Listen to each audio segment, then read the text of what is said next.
നാരായണം നമസ്കൃത്യ നരം ചൈവ നരോത്തമം ദേവീം സരസ്വതീം വ്യാസം തതോ ജയമുദീരയേ. അർത്ഥശാസ്ത്രമിദം പുണ്യം ധർമ്മശാസ്ത്രമിദം പരം മോക്ഷശാസ്ത്രമിദം പ്രോക്തം വ്യാസേനാമിത ബുദ്ധിനാ.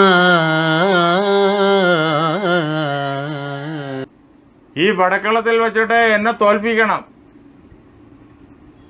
അങ്ങനെ മാത്രമേ നിങ്ങൾക്ക് കൗരവന്മാരെ പരാജയപ്പെടുത്താൻ പറ്റൂ, യുദ്ധം ജയിക്കാൻ പറ്റൂ, രാജ്യം കിട്ടുകയുള്ളൂ. പക്ഷേ ഞാൻ വില്ലുമെടുത്ത് നിന്ന് കഴിഞ്ഞാൽ എന്നെ തോൽപ്പിക്കാൻ കരുത്തുള്ളവർ ഈ ഭൂമിയിൽ ഇന്നോളമില്ല, ഇനിയും ഉണ്ടാവില്ല. ഇങ്ങനൊരവസ്ഥയുണ്ട് എന്നറിഞ്ഞുകൊള്ളുക. അതിന് ഒരു മാർഗം ഞാൻ പറഞ്ഞു തരാം. എന്നെ ഈ പടക്കളത്തിൽ തോൽപ്പിക്കാനുള്ള മാർഗം, പടക്കളത്തിൽ നിന്ന് ഒഴിവാക്കാനുള്ളതായ മാർഗം. അനുജാനാമിവ പാർത്ഥഃ പ്രഹരത്വം യഥാസുഖം. ഞാനിത് ആജ്ഞാപിക്കുന്നു. പാണ്ഡവന്മാരോട് പറയാണ്. നോക്കിക്കോണം, അദ്ദേഹത്തിന്റെ മനസ്സ് എത്ര കണ്ട് ശാന്തമാണ് എന്നത് വ്യക്തമാക്കുകയാണ്. ദൈവീ സമ്പത്തിന്റെ പൂർണ്ണത അവിടെ കാണാം. ഞാൻ നിങ്ങളോട് ആജ്ഞാപിക്കുന്നു, അല്ലയോ പാർത്ഥന്മാരെ, കുന്തിയുടെ മക്കളായിരിക്കുന്ന അല്ലയോ സഹോദരങ്ങളെ, നിങ്ങൾ എല്ലാ കഴിവും ഉപയോഗിച്ചിട്ട്, എല്ലാ ശക്തിയും ഉപയോഗിച്ചിട്ട്, ധൈര്യത്തോടു കൂടിയിട്ട്, തൻ്റെ ഇടത്തോടു കൂടിയിട്ട്, തികഞ്ഞ ആക്രമണോത്സുകതയോടു കൂടിയിട്ട് എന്നെ ആക്രമിക്കുക പടക്കളത്തിൽ വെച്ചിട്ട്. ഏതായാലും നിങ്ങൾ ഭാഗ്യശാലികളാണ് എന്ന് ഞാൻ തിരിച്ചറിഞ്ഞു കഴിഞ്ഞിരിക്കുന്നു. ഏവം ഹി സുകൃതം മന്യേ ഭവതാം വിദിതോഹ്യഹം. നിങ്ങൾ സുകൃതികളാണ് എന്ന് ഞാൻ മനസ്സിലാക്കി. എന്താ കാരണം എന്നറിയോ? ഹതേ മയി ഹതം സർവം തസ്മാദേവം വിധീയതാം. ഞാൻ കൊല്ലപ്പെട്ടാലേ ഈ കൗരവന്മാർ കൊല്ലപ്പെടും എന്ന് നിങ്ങൾ തിരിച്ചറിഞ്ഞു കഴിഞ്ഞിരിക്കുന്നു. അത് തിരിച്ചറിയാനുള്ള ബുദ്ധിശക്തി, അതിനുള്ളതായ അനുഭവ സമ്പത്ത്, അതൊക്കെ നിങ്ങൾക്ക് ഉണ്ട്. അതുകൊണ്ടാണല്ലോ നിങ്ങൾ ഈ അവസരത്തിൽ എന്നെ അന്വേഷിച്ച് ഇങ്ങനൊരു അഭ്യർത്ഥനയുമായി വന്നു ചേർന്നിരിക്കുന്നത്. ഈ അഭ്യർത്ഥന എൻ്റെ മുന്നിൽ സമർപ്പിച്ചപ്പോൾ ഞാൻ സന്തോഷിക്കുന്നു. എന്ത്, നിങ്ങൾ ഇത്രയേറെ യുദ്ധത്തെക്കുറിച്ച്, യുദ്ധത്തിൽ പങ്കെടുക്കുന്ന വീരന്മാരെക്കുറിച്ച് നല്ലവണ്ണം അറിവുള്ള ആളുകളാണ്. നിങ്ങൾ ഭാഗ്യശാലികളാണ്. അതിൽ ഞാൻ അഭിമാനിക്കുന്നു. എന്നെ കൊന്നല്ലാതെ കൗരവന്മാരെ കൊല്ലാൻ ലോകത്തിൽ ആർക്കും സാധ്യമല്ല എന്ന് നിങ്ങൾ തിരിച്ചറിഞ്ഞിരിക്കുന്നു. അതുകൊണ്ട് നിങ്ങൾ എൻ്റെ സമീപത്തേക്ക് വന്നിരിക്കുന്നു. അതിനാൽ നിങ്ങൾ ഞാൻ പറഞ്ഞ പ്രകാരത്തിൽ കരുത്തോടു കൂടിയിട്ട് എന്നെ ആക്രമിക്കുക. അപ്പോഴേക്കും യുധിഷ്ഠിരൻ ഭീഷ്മനോട് പറഞ്ഞു, ഞങ്ങൾ ആക്രമിക്കാം, അങ്ങ് പറഞ്ഞതനുസരിച്ചിട്ട് അങ്ങയുടെ ആജ്ഞയെ ഞങ്ങൾ ശിരസാവഹിക്കുന്നു. പക്ഷേ ബ്രൂഹി തസ്മാദുപായം നോ യഥായുദ്ധേ ജയമഹി. എങ്ങനെയാണ് യുദ്ധത്തിൽ ഞങ്ങൾ അങ്ങയെ ജയിക്കുക? ഞങ്ങൾ ശക്തമായിട്ട് ആക്രമിക്കാം, പക്ഷേ എങ്ങനെ ഞങ്ങൾ ജയിക്കും? അതിനുള്ള ഉപായം എന്താണ്? അതിനുള്ള മാർഗം എന്താണ്? അങ്ങയെ തോൽപ്പിക്കാൻ ഈ ലോകത്തിൽ ആർക്കും സാധ്യമല്ല, ഞങ്ങൾക്കും സാധ്യമല്ല. എന്തുകൊണ്ടെന്നാൽ അങ്ങ് പടക്കളത്തിൽ നിൽക്കുമ്പോഴേക്കും ഏത് പ്രകാരത്തിലാണ് ശത്രു സൈന്യങ്ങൾക്ക് അനുഭവപ്പെടുന്നതെന്നറിയോ? ഭവന്തം സമരേ ക്രുദ്ധം ദണ്ഡഹസ്തമിവാന്തകം. ക്രോധത്തോടു കൂടിയിട്ട് പടക്കളത്തിൽ ഇറങ്ങി നിൽക്കുന്ന അങ്ങയെ ഏത് പ്രകാരത്തിലാണ് വിലയിരുത്തേണ്ടത്? മൃത്യുദണ്ഡം എന്തി നിൽക്കുന്ന കാലിനെ പോലെയാണ് അങ്ങയെ വിലയിരുത്തേണ്ടത്. ആ കാലിനെ പോലെയാണ് അങ്ങ്. അങ്ങനെ നിൽക്കുന്ന അങ്ങയെ ഈ ലോകത്തിൽ ആർക്ക് പരാജയപ്പെടുത്താനാകും? എത്ര ആക്രമിച്ചാലും ആർക്ക് സാധിക്കും?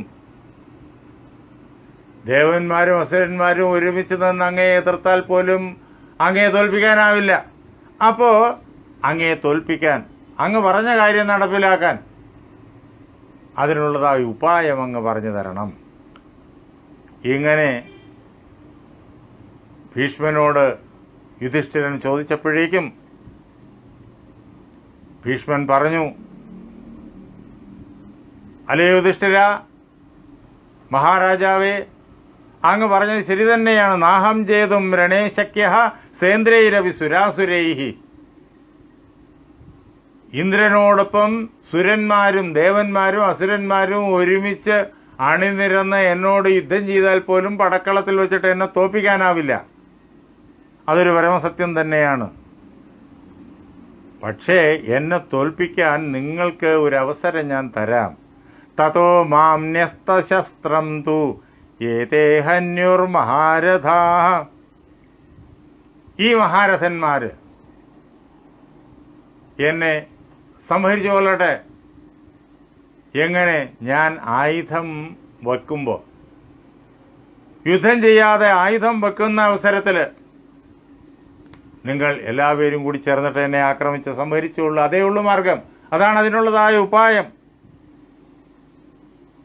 എപ്പോഴാണ് ഞാൻ ആയുധം വെക്കുക? ഇമം മേ ശൃണു രാജേന്ദ്ര സങ്കല്പം പൂർവചിന്തിതം.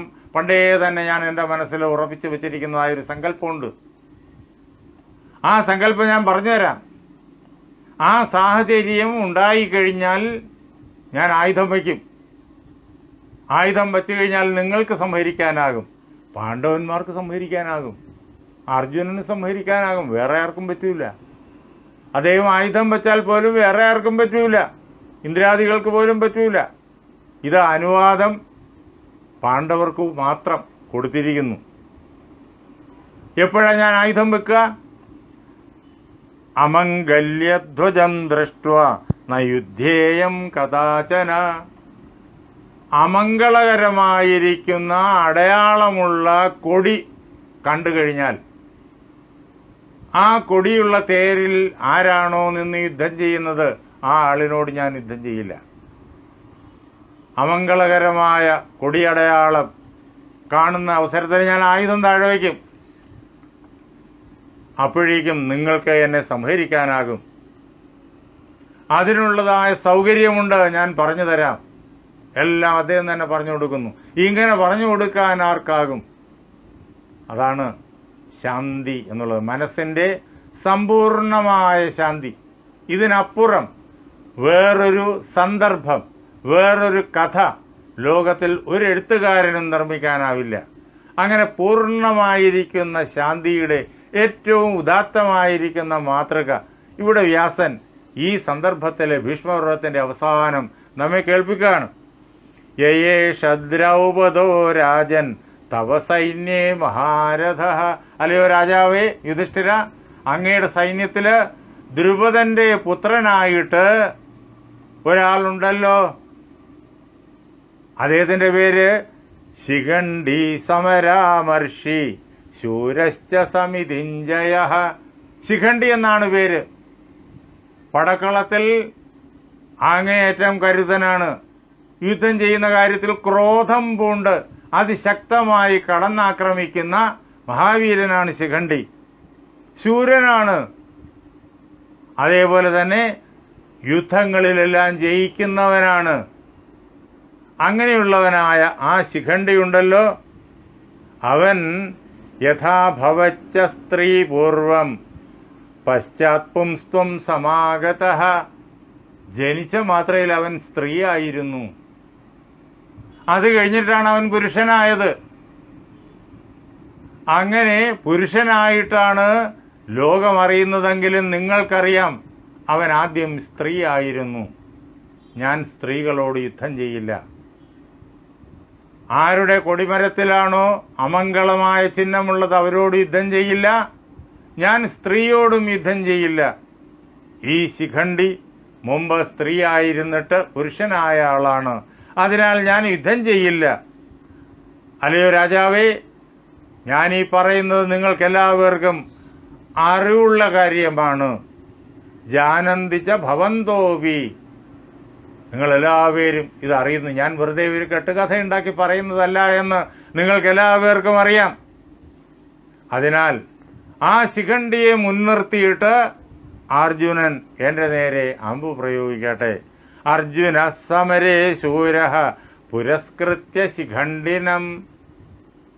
പടയിൽ അർജുനൻ ശിഖണ്ഡിയെ മുൻനിർത്തിയിട്ട് ശൂരനായ ശിഖണ്ഡിയെ, നിസാരനല്ല, ആ കുരുക്ഷേത്ര യുദ്ധത്തില് അത്ഭുതകരങ്ങളായിരിക്കുന്ന കർമ്മങ്ങൾ ചെയ്തയാളാണ് ശിഖണ്ഡി, മഹാപരാക്രമിയാണ്. ആ ശിഖണ്ഡിയെ മുൻനിർത്തിയിട്ട് അർജുനൻ എന്തു ചെയ്യണം? മാമേവ വിശിഖൈസ്തീക്ഷ്ണൈഃ അഭിദ്രവതു ദംശിതഃ.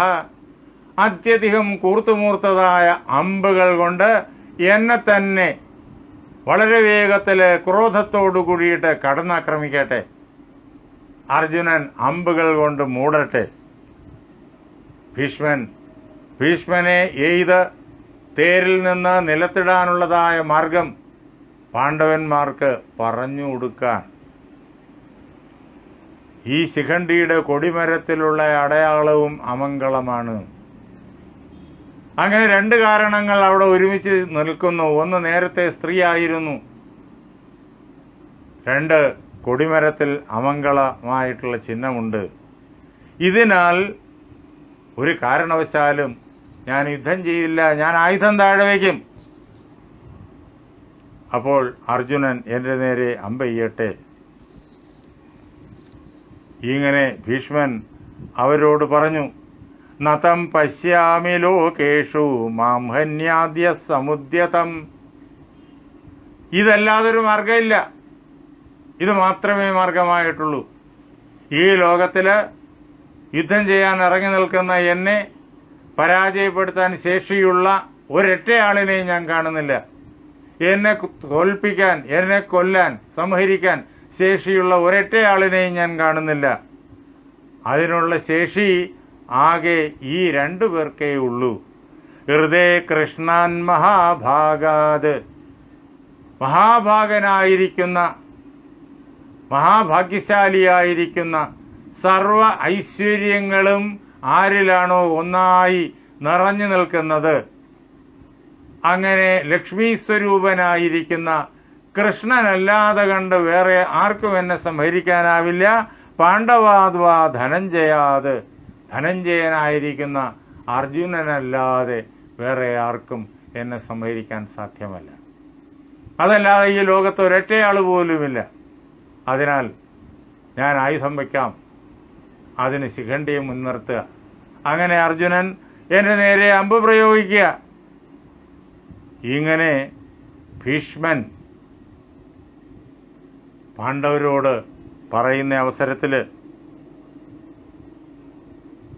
പാണ്ഡവന്മാരെല്ലാവരും പിതാമഹനെ വലതുവച്ച് പ്രദക്ഷിണം ചെയ്ത് ആ പിതാമഹന്റെ പാദങ്ങളിൽ നമസ്കരിച്ചിട്ട്, അവർക്കിഷ്ടമുള്ള കാര്യമല്ല ചെയ്യേണ്ടി വന്നിരിക്കുന്നത്, പക്ഷേ ചെയ്യാതെ നിവർത്തിയില്ല. ആ പിതാമഹന്റെ പാദങ്ങളിൽ നമസ്കരിച്ചിട്ട് ആ പ്രകാരത്തിൽ തന്നെ അടുത്ത ദിവസം പ്രവർത്തിക്കാമെന്ന് നിശ്ചയിച്ച് അവർ അവിടെ നിന്ന് സ്വന്തം കൈനിലകളിലേക്ക്, ടെന്റുകളിലേക്ക് മടങ്ങിപ്പോവുകയും ചെയ്തു.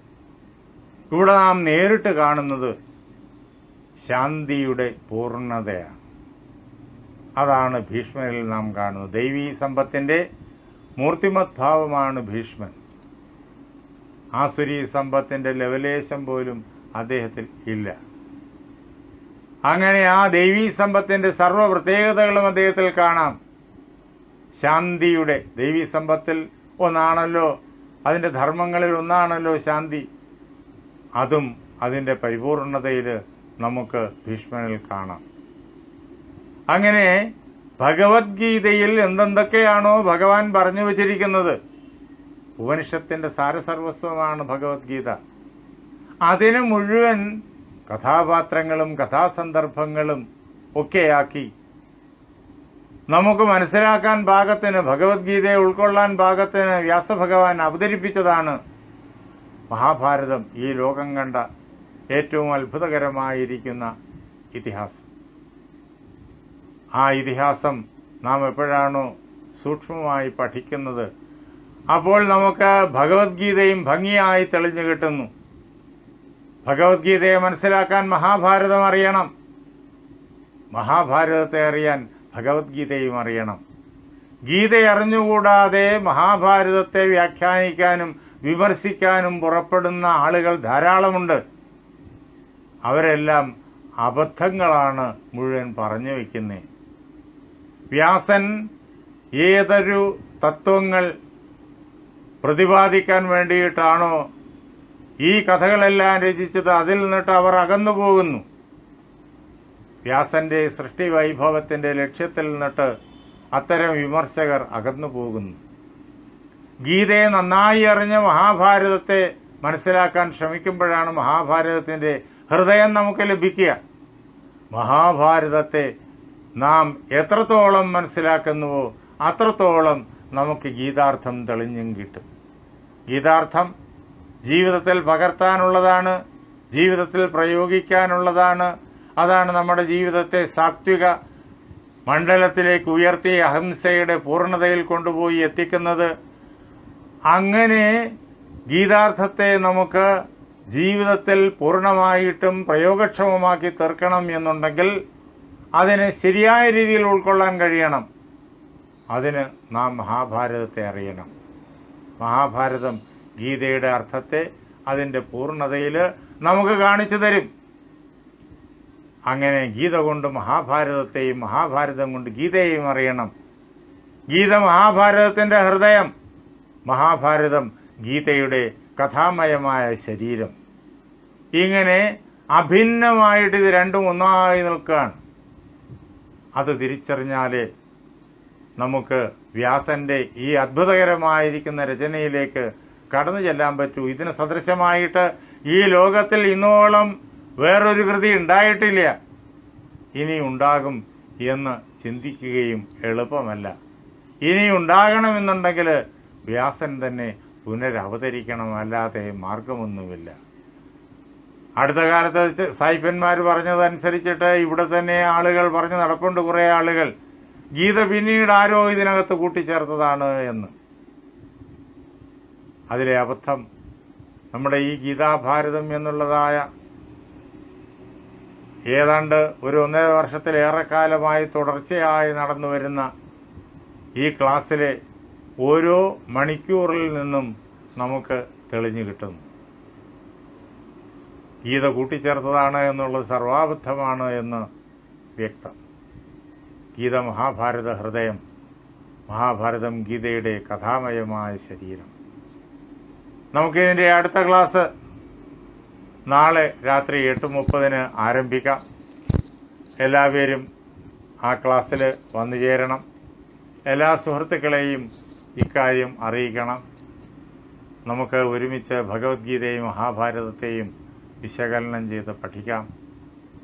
എൻ്റെ വാക്കുകളാകുന്ന പൂജാപുഷ്പങ്ങൾ പാർവതീ പരമേശ്വരന്മാരുടെ പാദങ്ങളിൽ, ശ്രീരാമസീത ആഞ്ജനേയന്മാരുടെ പാദങ്ങളിൽ, എൻ്റെ ഗുരുനാഥനായ ജഗദ്ഗുരു സ്വാമി സത്യാനന്ദ സരസ്വതിർ പാദങ്ങളിൽ, എൻ്റെ പരമഗുരുവായ ബ്രഹ്മശ്രീ നീലകണ്ഠ ഗുരുപാദരുടെ പാദപങ്കജങ്ങളിൽ, നിങ്ങളുടെ ഓരോരുത്തരുടെയും മഹാഗുരുവിൻ്റെ പാദപത്മങ്ങളിൽ, ആ ധന്യമായ സങ്കല്പം കൊണ്ട് പവിത്രമായിരിക്കുന്ന നിങ്ങളുടെ ഹൃദയങ്ങളിൽ പൂജാപുഷ്പങ്ങളെന്നോണം സമർപ്പിച്ചുകൊള്ളുന്നു. ജയ് സീതാറാം.